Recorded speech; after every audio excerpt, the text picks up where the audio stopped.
वो बहुत लोग मुश्किल में हैं। लोगों की अद्वियात में कमी है, खुराक में कमी है, कैंप्स है, वो भी कैंप्स हैं, उनको भी नुकसान है। और इस वक्त जो कैंप्स में लोग हैं, वो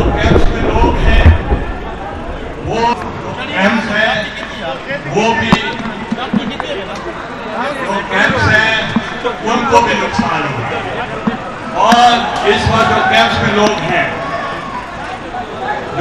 में लोग हैं, वो उनके लिए बहुत तकलीफें हैं।